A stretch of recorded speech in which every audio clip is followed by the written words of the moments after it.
Good evening. I hope you're doing well. I hope you're feeling comfortable. Vickie is going to lead us in a few thoughts on communion this evening. So thank you, Vickie. Over to you. Hi everyone, it's great to be with you today. It's great to share together, isn't it, and to have communion together. I just wanted to share a couple of stories with you, if that's okay, just to help you to think about communion and what that's all about. But I wanted to ask you a question first.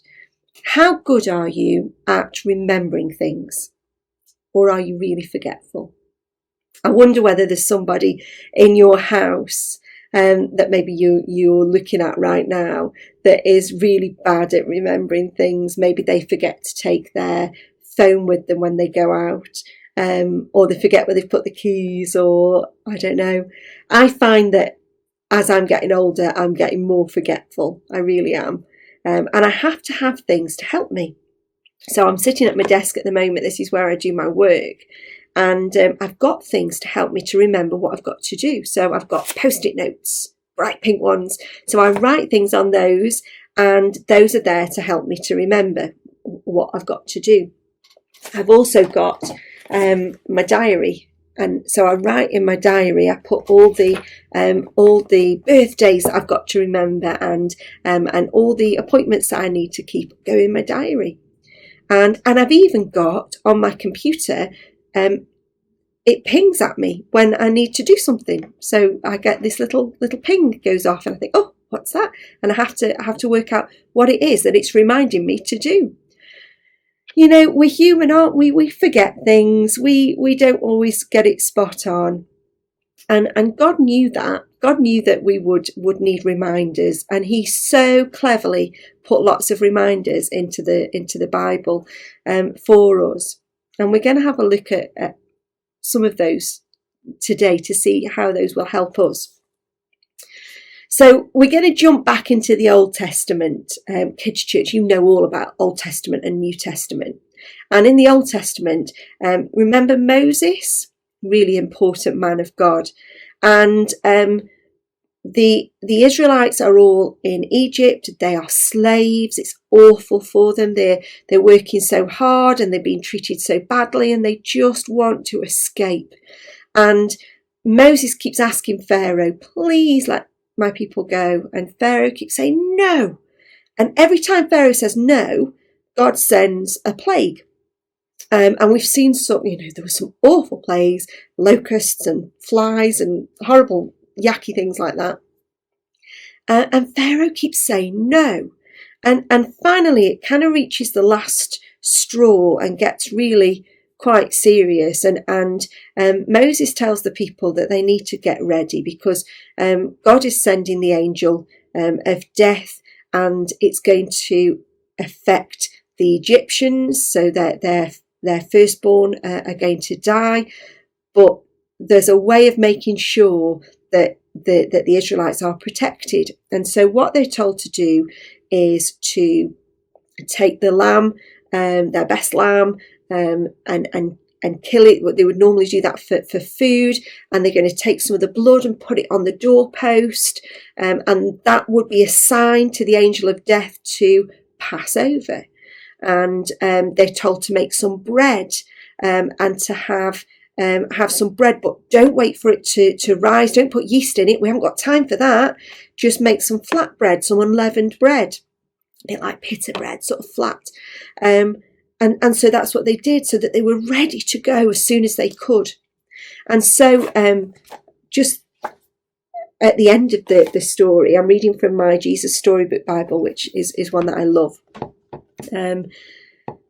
Pharaoh has eventually said, enough is enough, just go. And so it says, that very night Moses and God's people fled out of Egypt and out of slavery. They were free at last. God's people would always remember this great rescue, and they called it Passover. But an even greater rescue was coming. Many years later, God was going to do it again. He was going to come down once more to rescue his people. But this time, God was going to set them free forever. So Passover, that phrase, became a really important festival for God's people. So the Jews celebrate Passover, and it's a way of reminding themselves that God rescued them, that God did this amazing thing. So at Passover, they will have the lamb as part of the meal. They will have all sorts of different other foods that are symbolic, that are signs, but they'll also have that bread, that flat bread, to remind them of what happened, and that word Passover to remind them that the angel of death passed over them and they were able to go to freedom. Jump forward into the New Testament, and we get to the part where Jesus is sharing a meal with his friends, with his disciples, and that meal was the Passover. It was the Passover meal that, Jesus would have known all about Moses. He would have known all about the rescue out of Egypt, and he would have celebrated Passover. And that's what he was doing that particular time. We call it the Last Supper, but it was the Passover meal, and they were gathered together and they were having that flat bread that we talked about, and they were having wine. And Jesus was so clever. He used something that already was a really good reminder to his disciples. So the Passover meal reminded them of the great escape from Egypt. But he used that moment to help remind them of something, even more amazing. So I'm going to jump on in my Bible to the next bit. I'll show you the picture. There's Jesus. And I'm going to read this to you, because this is a brilliant way of helping us to understand why we do communion now. Then Jesus picked up some bread and broke it. He gave it to his friends, and he picked up a cup of wine and thanked God for it. He poured it out and shared it. My body is like this bread. It will break, Jesus told them. And this cup of wine is like my blood. It will pour out. But this is how God will rescue the whole world. My life will break, and God's broken world will mend. My heart will tear apart, and your hearts will heal. Just as the Passover lamb died, so now I will die instead of you. My blood will wash away all your sins, and you'll be clean on the inside in your hearts.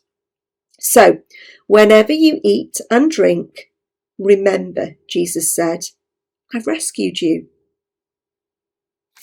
So, what Jesus was doing there was using that Passover meal to show his friends what was going to happen and why it was going to happen. Jesus was going to die on the cross, and we know, don't we, that he came back to life again.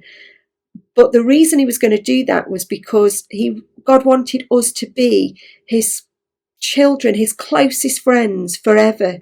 And we do so much stuff that's wrong, that we shouldn't do, and that would normally keep us far away from God. But God found a way through Jesus to make sure that we could always stay close to him, which is brilliant, isn't it? And so for us as Christians, it's really important that we don't ever forget that. We don't ever forget what Jesus did for us on the cross. And that meal that Jesus shared with his disciples, we can share with Jesus now. He's not physically in the room with us, but he's here in our hearts. So every time we share our bread and our wine or juice in communion, we are remembering that Jesus is our rescuer. So let's keep that in our minds and our hearts as we share communion together. Brilliant. Thank you so much, Vickie. Guys, I just want to encourage you tonight. Go take communion. Go phone a friend if you're on your own, and just spend some time taking it together. You don't need us to walk you through it. You guys can take it as community, as friends, as family. So I encourage you to go do that. And like I said, if you're on your own, ring someone. Two quick announcements. Tomorrow morning, 7:30, we're taking communion together as a church. So that's 7:30 a.m. on Zoom. And then in the evening at 7:30 p.m., we have our worship and praise night. It's going to be wonderful. I hope to see you all there. Have a great night.